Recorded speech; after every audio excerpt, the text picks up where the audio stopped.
Someone's popping in and just listening to this now on Facebook Live or watching the replay, this is 3 keys to a calm nervous system. Because when we feel better, we love better, and we live better. So my name is Heidi Fischbach, and I help people feel at home in their bodies so that they can authentically be themselves and feel a sense of belonging no matter where in the world they are. I've been helping people in this way for about 20 years. First, through massage therapy and body work, and now through nervous system coaching, in which I have a 3-component system of helping people reset their nervous system. It includes a powerful and science-backed music-based intervention, and training and education, and deep presence and one-on-one sessions to bring about fundamental change. As a child, I didn't feel safe. And it's not that my parents didn't love me, they did. But I grew up in a really strict evangelical Christian family. My parents were actually missionaries in Chile, which actually in English I say Chile, so I'm just going to say Chile, a country that was not my birth country, nor was it the country of my parents' nationalities. So there was always, no matter where in the world we lived, this sense of not being from where we were living. Does that make sense? So added to that, there was this fundamental belief in the church that my parents were part of, that only by becoming saved could I or anyone one day go to heaven rather than hell. And both of these, I was taught, were literal places.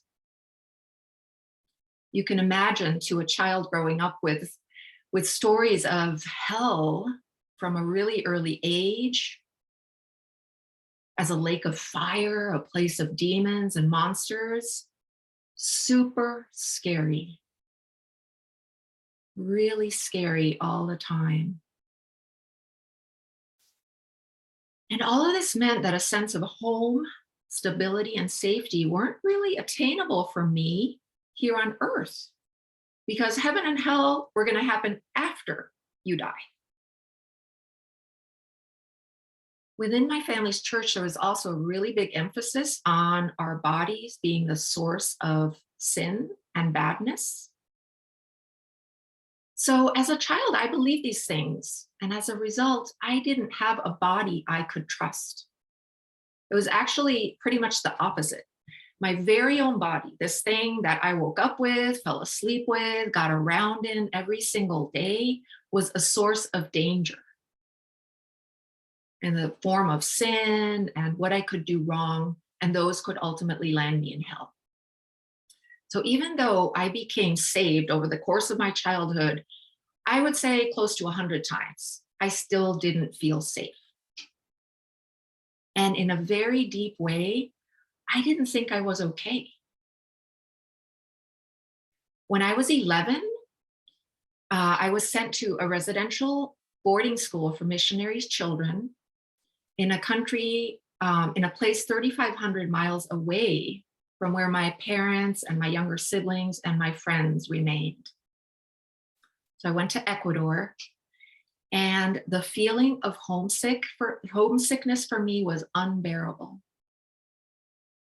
Between that and my mistrust in my own body, there just wasn't a way for me to rest and feel safe within myself.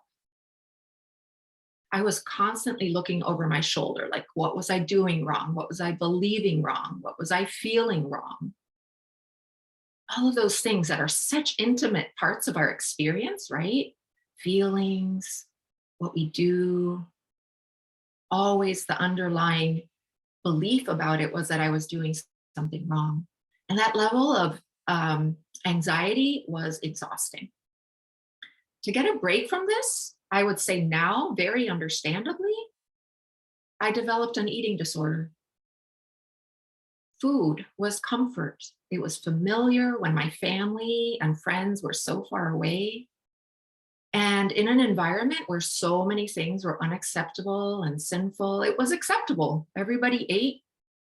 Some people even ate more than other people. We had, meals in the cafeteria in the dorm where I was one of 40 other kids. And food was sweet, if short lived relief.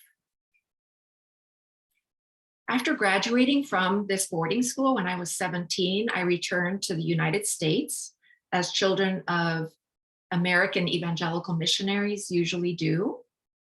But in the States, a country I was born in but had hardly lived in at all, I felt even more lonely and unrooted, out of place. And by that time, the belief that Jesus was going to save me and that God could make all the things better was not holding for me anymore.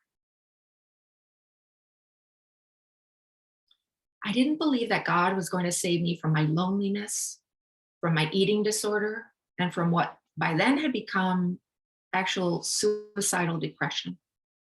So now what? How would I find safety?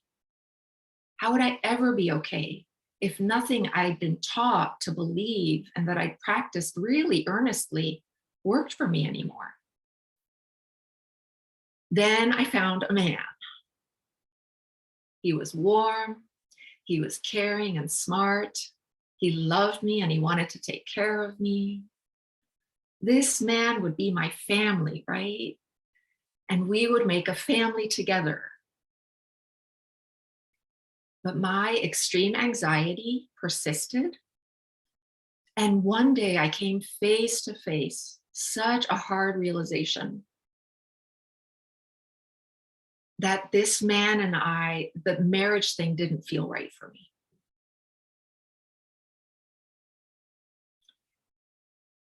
And that no one person, part of that realization was that no one person was ever going to be able to to save me and to make me feel deeply okay. There was something inside me that needed healing. And this would have to happen before I could ever relax into a sense of being okay and before I could ever commit deeply to another person. One day, after months of sleepless nights, I broke my engagement to this man that I loved. It felt incredibly heartbreaking and it felt right. My first step in healing was turning toward the very thing I'd only ever ignored or mistrusted, my body. And my body turned out to be the key in my healing. I began training to become a massage therapist. And I learned about anatomy and physiology and practicing safe and therapeutic touch. And I started developing such a respect and curiosity toward this thing we call our bodies. I also found mentors who helped me learn to listen to the wisdom of my body under the surface of things. That inner knowing that had actually been telling me it doesn't feel right to marry this man. And I studied with experts in trauma healing that was body centered. And I began practicing friendly and compassionate inquiry. So instead of saying what I always had, that what's wrong with you? I began saying, what's going on? And I began saying, no wonder. Cultivating this self compassion was a game changer. Just as body based healing was revolutionary for a girl who'd grown up mistrusting and loathing her body, self compassion allowed me to cultivate what now is such a warm relationship with myself. Even on bad days, I feel like I'm on my own team, like I'm my own friend. Lastly, I discovered a sound-based and scientifically backed intervention that helped my nervous system become retuned for safety. By listening to this specifically engineered music in short increments, I reset my nervous system so that instead of anxiety, What was available to me was playfulness. It was laughter when things were funny or absurd. You know how hard, you know how when you're really stressed out, it's hard to laugh and be playful. And those things were became available to me much more easily. One of the biggest things to circle back to hell and heaven is that I'm no longer afraid of hell one day. For me, heaven is a state of being I get to experience in my body right here and now, and it's pretty delicious. Several years ago, I met and married a man who loved me not in spite of my history, which some of my history is pretty dark, but for the self-awareness and for the authenticity that he projected or saw in me. And this man was not going to save me. And yet there was a sense of rightness that hadn't been there before. In our perfectly imperfect relationship, we get to be our own people. My wingman, actually, spoiler, is my husband. And yeah, we get to be our own people and be deeply connected and bonded, both. And today I get to do work I love and value so deeply, transformative work that I've experienced myself and that I get to bring to my clients. I get to help people reduce their anxiety so that they can feel more present and connect with the people and the things that matter to them. I get to help people reduce those reactive patterns that we get in when we're stressed out all the time. And I help them shift patterns of unworthiness and self loathing, even, so that they can live meaning filled lives that they enjoy.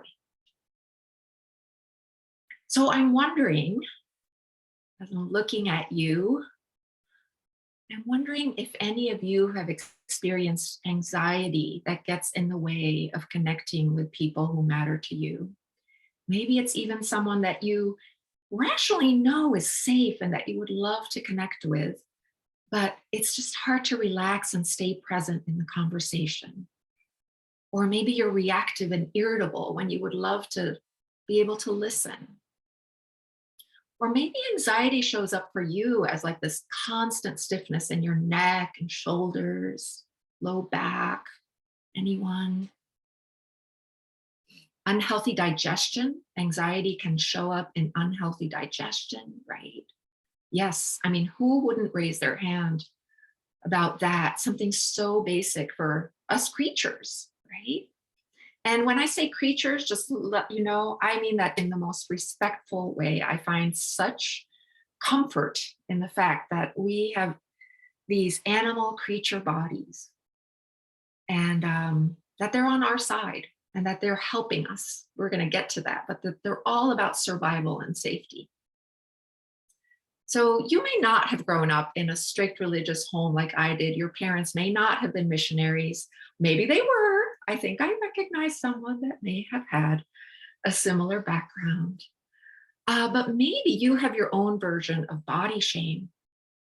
Maybe you have your own version of going to food or something else when there wasn't a reliable source of comfort or way to let off energy and steam. And so compulsive kind of things took the place. They served a purpose, but they also became patterns that aren't helpful to you now. I am so excited to share with you 3 keys to a calm nervous system. I'm going to pull up some slides and I'm going to remind you to please, as much as possible, even though there's going to be a slide, it's going to feel maybe like a school class. I want you as much as possible to stay like just rooted in your body. Maybe looking at, you might be able to see a few faces on the side. You probably see my face small on the side. Feel free to use the chat. Jeffrey and Jackie are going to have an eye on that. So I am really all about staying connected to you, even when there's slides that I'm showing. All right. How's everybody doing? Yeah? Thumbs up. Good. Good. Okay.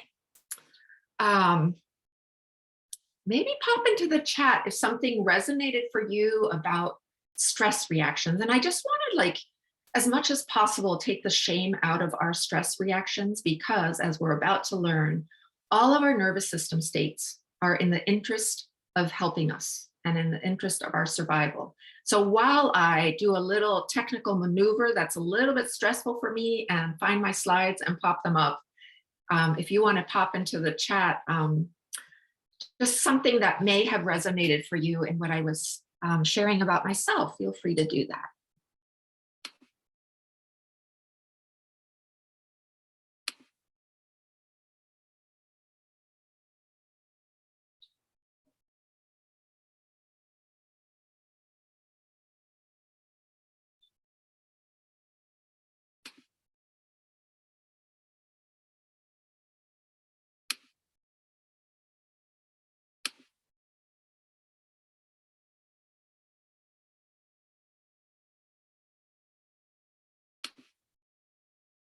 Okay.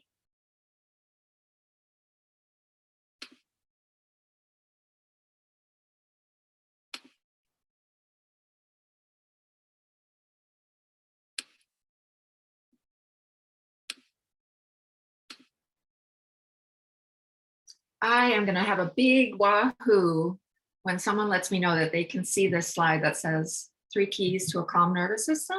Thumbs up. Yes. Yay. It looks good. Yeah. Thank you. Thank you. All right. I'm going to try to keep that cursor calm. All right. So today we're going to discover the #1 requirement for calm. We're going to learn a powerful secret to presence and connection. And I want you to leave with a plan for getting back to calm when you lose it. Not if you lose it, but when you lose it, because we all do. All right. But first I want to introduce a framework for nervous system understanding that's going to be helpful when I get to these 3 keys. And I'm going to go over it, just a couple of minutes. So polyvagal theory of the nervous system is a helpful, science-backed framework for understanding the interface connecting our physical, mental, emotional health. So pretty much everything about us as creatures, as humans, as mammals. All right. So in this framework, there are 3 nervous system states. You've probably heard of parasympathetic and sympathetic. And this one breaks the parasympathetic nervous system down even more, because Stephen Porges, who developed this theory over decades of scientific research discovered a branch in the vagus nerve, and basically 2 states related to the parasympathetic system. Don't worry about remembering that. But the oldest nervous system state is an immobilized nervous system state, and that's the freeze and shutdown state. And this is in the interest of our safety. When we feel threatened as mammals, we go into freeze and shutdown. And this one scientifically is called the dorsal vagal state. 500 million years old. So we have a lot of experience. Our bodies just naturally doing this. The next one to develop was 4 million years ago, and that is the fight or flight state. It's very mobilized in response to threat or perceived danger, or even in a conversation where we're like, something's not right here. Okay. And then the most recent one to develop for us, for mammals in particular, is about finding safety through connection, through engagement, through relating with others. This one's 200 million years old. And for me to keep emphasizing, all of these are in the interest of safety and survival. So to bring this home a little bit for us, I'm going to show just some pictures that might help you find in yourself a moment when you were in that freeze shutdown state. And if you look at these postures, maybe you'll recognize that most of them are kind of collapsed, right? The shoulders are rolled in, head is down. The thoughts that might clue you into being in this nervous system state are, I give up, I can't, what's the use, it's too much. A mood state that might accompany dorsal vagal nervous system state is depression.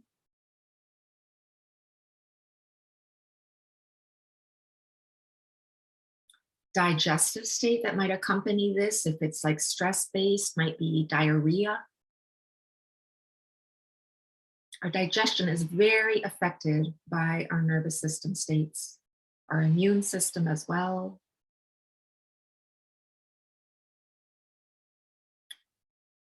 And the next state is that fight or flight state. We often hear that one referred to.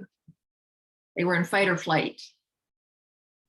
And this is that mobilized state. So there may be a lot of finger pointing and blame interpersonally in this state, pulling your hair out, wanting to pull your hair out figuratively, or that feeling. And just to say too, that maybe some of us don't actually yell and do these things like in a very outwardly visible way, but inwardly we have this going on. So just recognizing if that's what's happening.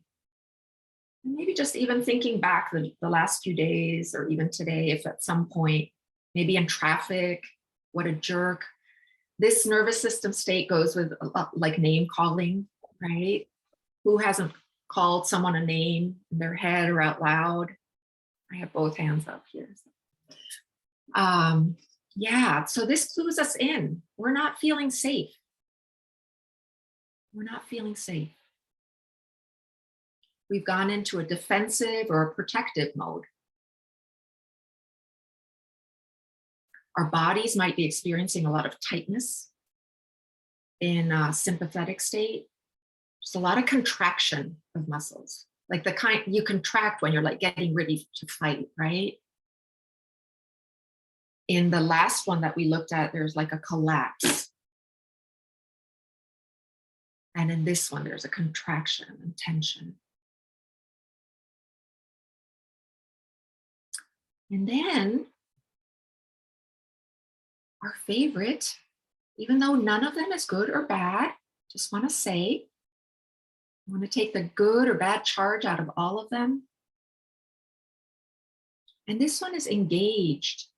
When we feel safe, we can engage.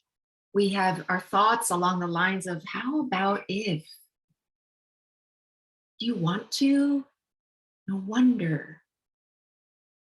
What if? What about? It's hard to be curious and playful when we're stressed out. So it can clue us in that we're in a calm and engaged state when we have those kind of thoughts, creative ideas.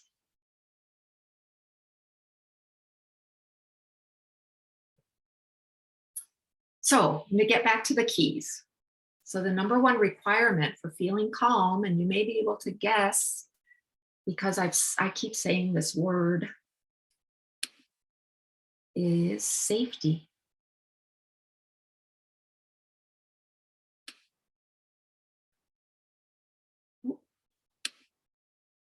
Uh-oh.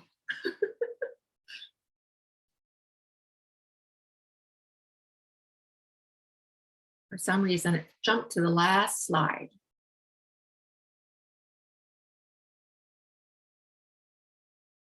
All right, here we are.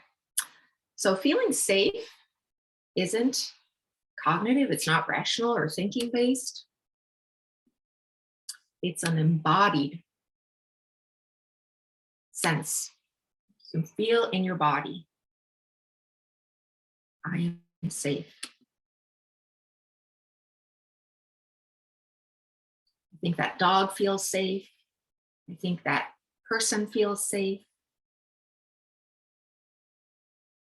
And maybe even noticing right now, maybe as you see this picture and as you're hearing these words, a sense of safety in your body, just thinking where you've had that recently or where you know that you've had it.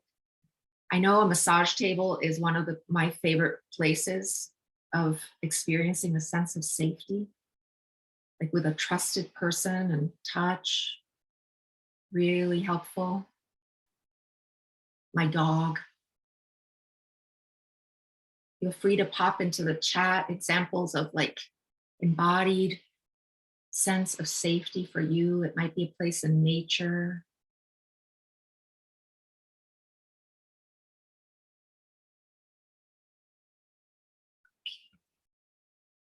And I want to say again that it's not about always feeling safe or never feeling triggered or dysregulated. We would not have survived as a species if we always felt safe.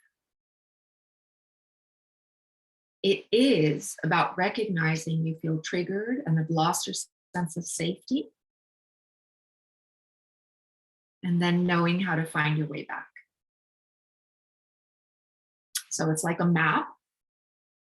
If you're on a hiking trail, you've been at it for a while, you find a map, you're not sure where you are, the "you are here" is so helpful, right?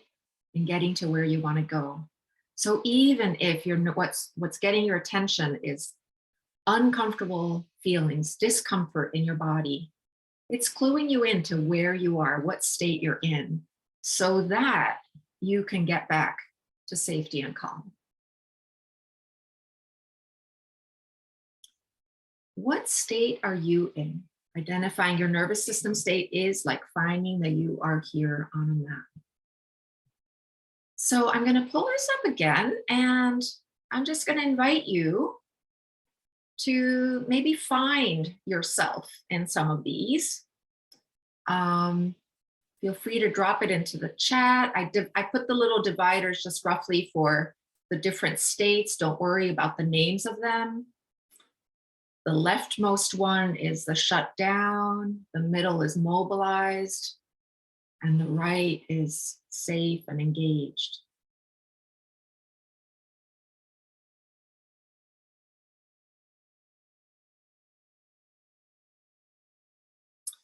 Okay, the second key is this, I think of it as this powerful secret to presence and connection, and related to how self-compassion was a game changer for me in my healing. It allowed me to switch from "what's wrong with you" to "no wonder" and "what's going on." Friendly awareness. I know that when I can be hyperly aware and hyperly vigilant in an unfriendly way, and just noticing everything that feels wrong, right? And go in a room, and if I'm stressed out, anything out of place, it's like I'm zeroing in on it. So bringing those moments of dysregulation and triggering into friendly awareness increases your sense of safety. But not just awareness, friendly awareness. And practicing friendly curiosity and finding your no wonder. No wonder you've been feeling anxious. No wonder you lost it.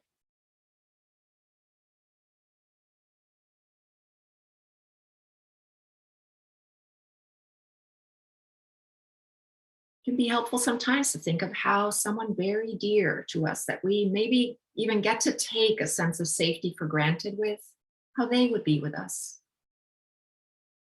And I want to tell you a little secret that there are characters in books, there are fiction characters in TV shows that have become these stand-ins for me of how would they be with me? How would this person be with me? There was a character in a movie, Lars and the Real Girl, the doctor in that in that movie. I don't know if anyone saw that movie a long time ago. I was like, oh, how would she be with me? It was during years when I was pretty alone in the world. Yeah. And practicing this. And we always learn co-regulation through we always learn self-regulation through co-regulation. So being able to draw on moments of safety with another is really important.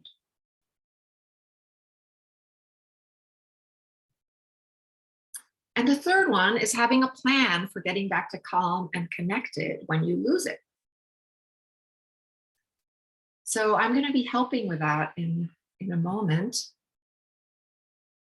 And just coming back to this, what does safe and relaxed feel like in your body? Just maybe even noticing if right now, what's it like? What's it like for you in the sitting here, listening? It's a lot of information. Maybe there were reminders of stress, of stressful reactions, and this invitation of embodied safety. Can you find a moment, maybe just even inviting your body to bring to you a moment when you felt so safe, like you didn't even have the thought about safety. You just felt safe and relaxed.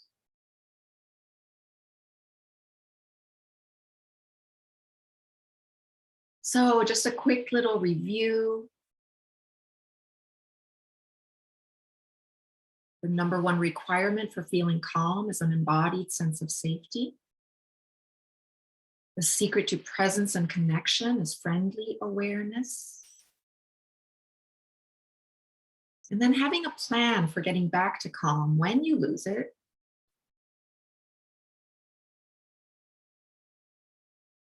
So I know that this is a text-heavy slide. If you want to snap a picture of it or do a screenshot, feel free. But I'm just going to go through these slowly here, and they're going to be similar to what we've been reviewing in the last few minutes. But the first step is noticing you aren't calm. And if you notice you aren't calm, I just want to congratulate you, because that's a huge step in the direction of getting back to calm and connected.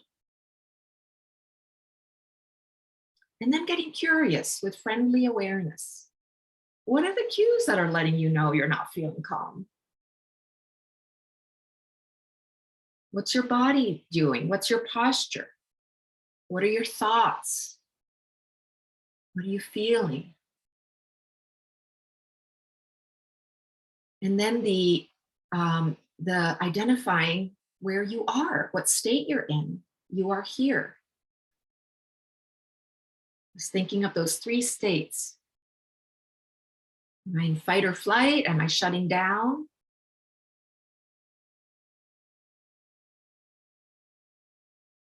Maybe you're going back and forth between those. So I'm bringing up a huge no wonder back all those years to my eating disorder as the best I could do back then for regulating and for finding comfort when that was hard to come by, when I was 14, 15, 16. And that binging on food was a way to shut down the anxious thoughts. It was numb. It was such a welcome relief from all the what's wrong. And then to come out of the numb, then there would be more anxiety. So you can see, and addictive and compulsive behaviors tend to be like a back and forth between sympathetic, mobilized state and shut down, freeze state. So how can we get back to safety, right? So in the interest of just keeping this super simple today, what one thing could you do? Just one thing. And I'm going to give you a little tip for both of those states, that the things that help us come out of fight or flight, that mobilized state, are in the family of pause, rest, feeling the ground. Maybe it's soaking your feet in a bath of cool water when it's really hot. Maybe it's taking a bath. Maybe it's getting a massage. Maybe it's cooking. I love cooking, creating in the kitchen. I kind of lose track of time. And the takeaway tip for coming out of shutdown is to move, to express, to create.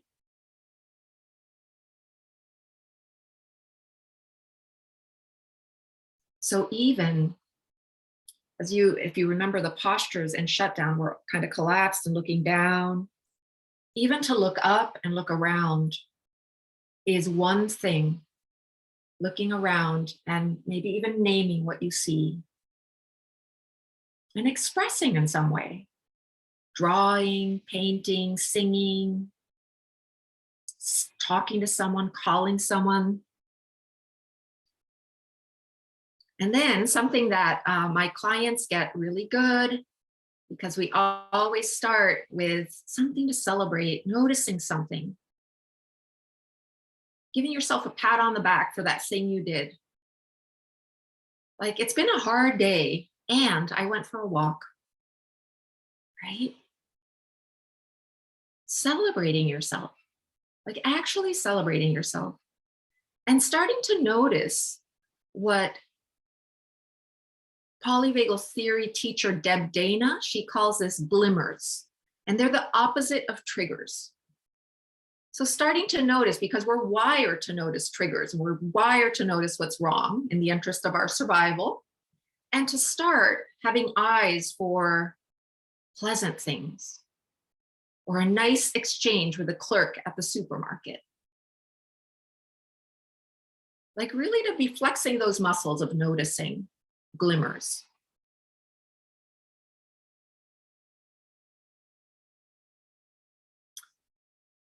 Okay, friends, I am going to stop the share of the slides right now and come back to be able to see all of you. Oh, wow. It feels like getting a glance of like an advent calendar or something to see all those notes in the chat. Can Jackie, can you maybe read a few or? Sure. Let me see here. Chris wrote, so interesting to put a pin in my current state and also to recognize that other people in my life are also in these states. Jeffrey wrote, having a nice sidewalk chat with a neighbor. Michelle shared, interesting to notice I've matched several of these images today across the lines. And then there's a couple comments about... Jackie, can you hold on 1 second? Yeah, Michelle, sure. can you say what you meant? We have the three sort of areas. Uh-huh. And I noticed that I've, in my flow of the day, been matching from each group depending on where I was or what I was doing. So fluid.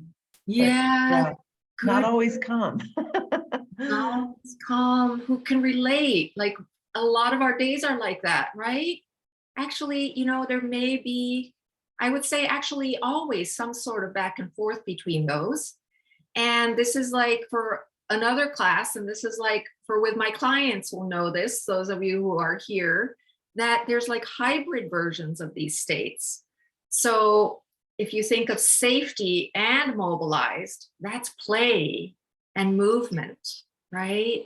And like, I don't know, sports and a lively interaction with someone. And that the free state, when it's anchored in safety, is deep rest. And it's meditation when meditation isn't a way to turn your back on what's hard. Yeah. So I love that. Like just noticing throughout a day, like you can kind of chart yourself And maybe the question to ask would be that might be helpful is, did I feel safe? What was going on? Sometimes, I often feel unsafe when I walk into that particular place. It's like good information, right? And like a friendly kind of curiosity about it that isn't blaming them or you, but hmm, where does that take you? What else? Anything else? A couple people put in things that are, my word is things that are comforting. Somebody put down flannel sheets. Someone else said in nature and near water. Yeah. Yeah, definitely. Definitely. Thank you. Thank you. I wonder if you all could just take a moment to sense what, just maybe even sense from your body. If you pause for a moment, take one of those straw breaths maybe, and sense for what you're wanting to take from what we just went over, what you're wanting to take forward with you and remember or carry forward in some way. And then feel free to raise your actual hand or your Zoom hand.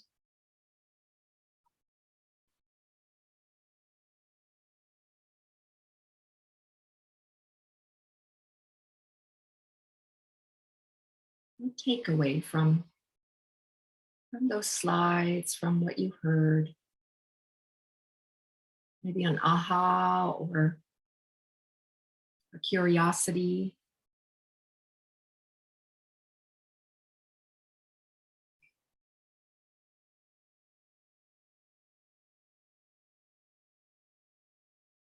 Lisa shared straw breath was so helpful. And Christina has had a pretty challenging time lately. And she wrote Escaping Worst Girl Summer. Oh, And yeah, I didn't know if you wanted to. love for Christina. Mm, for sure. Thanks. I have 2 dogs. It helps. But yeah, heat stroke. Got him. Yeah. Yep. Yeah, Jeffrey.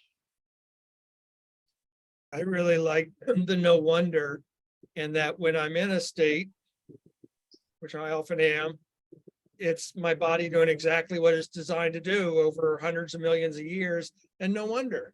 And then learning some skills and having some fluency with it, will be able to change states. That feels nice to me. I like fluency. I like that word for it. Fluency. Michelle had that fluid also. And Enid shared that there's comfort in the shared experiences of all of this. Yes. Yes. Sure. So much. We have these amazing things called mirror neurons, which allow us to hear something, watch something, and feel it like it's our own. And this is a wonderful thing in relation to co-regulating. You know how stress can be contagious when you walk in a room and the person like leading the meeting is just super stressed out and everyone starts feeling stressed. Like it has its own kind of contagiousness, and regulation does as well. And co-regulation, when we hear other people, even if they're talking about something stressful or hard, when they're sharing about it in this friendly way, in a curious way, I'll speak for myself, it moves something in me. It makes me feel less alone. And it moves something in a way that can then maybe move forward in a different way than before I heard that.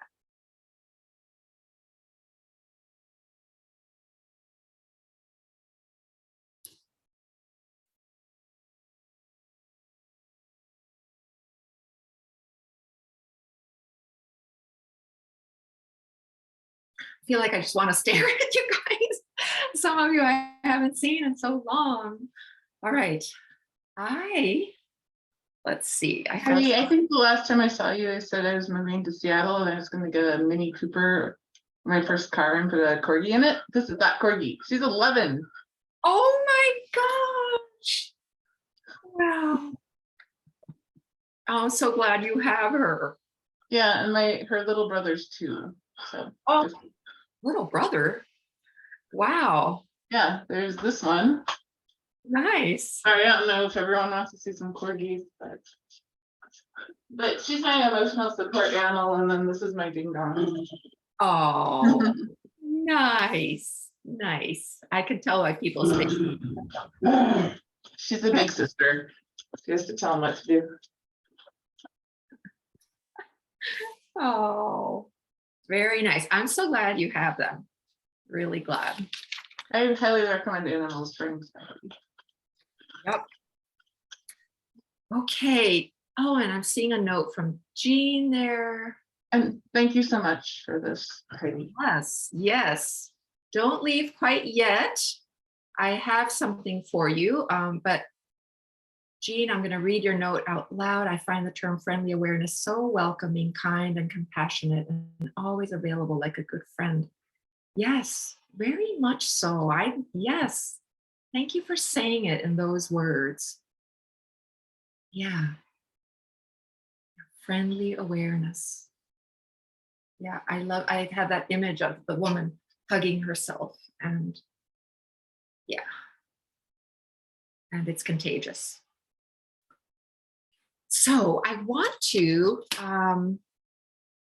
so glad you shared these ahas and what it's moved for you, and feel free to keep using the chat. And I want to share with you a story of my client, Casey. My client, Casey, when we started working together, had a hard time getting out of bed.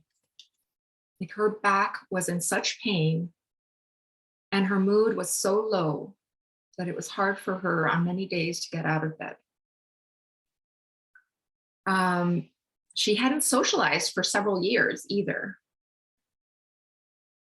I think she used the words, the before times. I haven't socialized since the before times, before COVID. And, it was several months into when people were starting to socialize again. And it was a very hard step for her it was just such paralysis in her body and pain. And when we started working together, she wanted to be able to feel safe so she could be able to enjoy life again. She wanted to feel more present and be able to connect with her partner.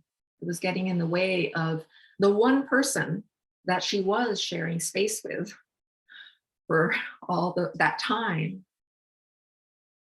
And I wrote this down as a quote, like she wanted at least once a day when she didn't freak out or freeze up. So you can tell, like, the back and forth, right? Of freaking out, immobilized, and freezing up in response. Like, oh my God, what did I just do with this person? And then freezing, and oh, I'm such an idiot, that I'm reading into that. Those weren't her words, but that sort of back and forth between those states when we don't have an anchoring in safety. So a few weeks in to the nervous system reset that I do, she reported driving around without wanting to murder anyone. So I took that as a celebration, right? Can understand. Has anyone had days like that, or a time in their life like that where things were just so up there that, like, that irritability was just like ready for a match? Yeah. And that felt pretty constant to her. So this was actually like a celebration. And the next time that we met, there was like a palpable feeling of lightness, she said. Several weeks in, she reported a shift inside of herself so that there was more friendliness, like an inner relationship was starting to develop. That was, she actually emailed me between sessions to say, something weird is happening, but there's like friendly conversation happening inside myself between parts of me. And shortly after that, this was my favorite testimonial ever. Her partner said, I don't really understand what you're doing in that thing in that nervous system thing, but whatever you've been doing, keep doing it. So for her too, because one of the biggest things she wanted was to be able to connect with her partner.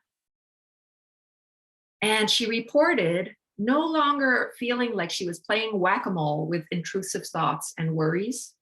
It was more like a ticker tape that you can just look away from.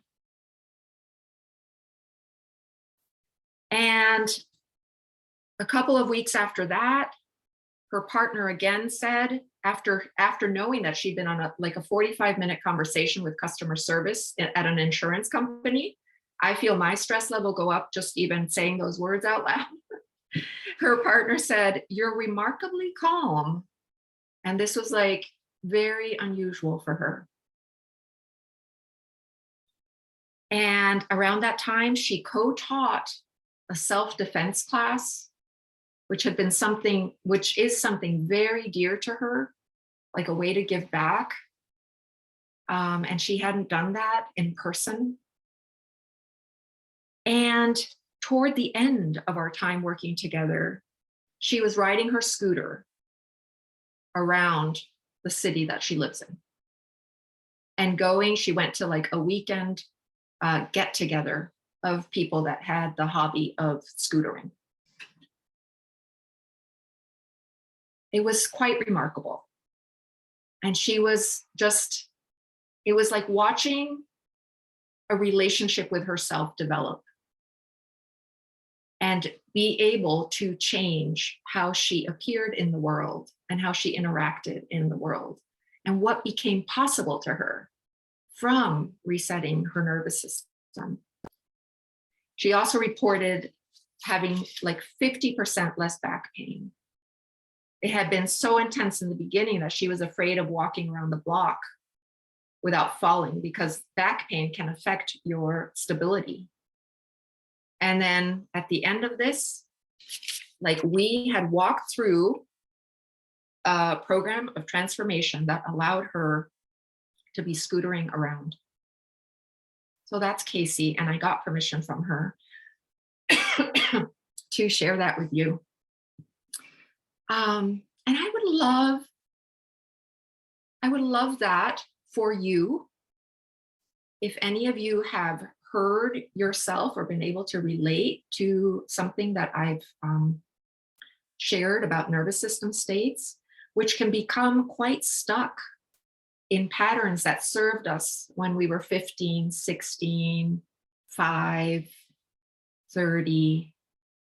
And maybe now they're getting in our way of connecting with our partner, of doing meaningful work in the world, because we have all this self-talk that says we can't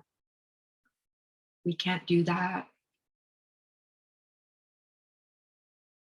And I would love to invite you to take me up. I'm going to have Jeffrey or Jackie, excuse me, post a link in the chat to schedule a private one-on-one session with me where we can talk about what your biggest challenge in relation to your nervous system is.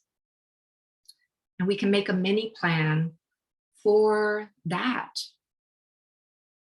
And if it feels right to you, we can talk about doing deeper work, like Casey, together. And what I love about this, and what Casey is such a good example for, and I just want to say, I could have picked any number of people that I'm working with, that when we change our nervous system state, we become different people. I'm going to say that again here. I'm going to show you my Post-it which I've had up for months because it just, when you shift from one nervous state to another, you become a different person. Like, what a sense of possibility that holds. And just to say that some of these things are a little bit deeper to move than trying one thing. That's not to talk you out of trying one thing. I would love for you to try that. And sometimes our patterns are so ingrained that it's hard for us to feel enough trust in a sense of safety to be able to drop that defensiveness, you know? And it's incremental. Once it starts changing, it really takes off. I just feel such a sense of possibility about that. And it's so related to like our relationships, our health, our mood. It's related to everything because our nervous system is the interface between all of those. So please don't consider it rude to follow that link and look at my calendar even now. I've opened up tomorrow, Saturday, and Sunday a few times that are open, slots of time that are open if you want to pop on Zoom with me. I would love that. I would love to see you. Some of you I haven't seen in forever. Some of you have only interacted with on the internet, and it's so nice to see you. Talking to you, Annette. Some of you, I see your names. Yeah. So, friends, coming to the end of this hour. I think we're right on. Yeah, a little past. And I'm going to officially close the class time as far as the recording goes. And as far as even the Facebook Live, and just keep it open for those of us who are here to be able to ask questions. I do want to invite anyone who's watching the replay who couldn't make it to please feel included in everything I said and to feel included in the invitation, even if you weren't here in person right now, to book one of those relaxed you sessions with me so that we can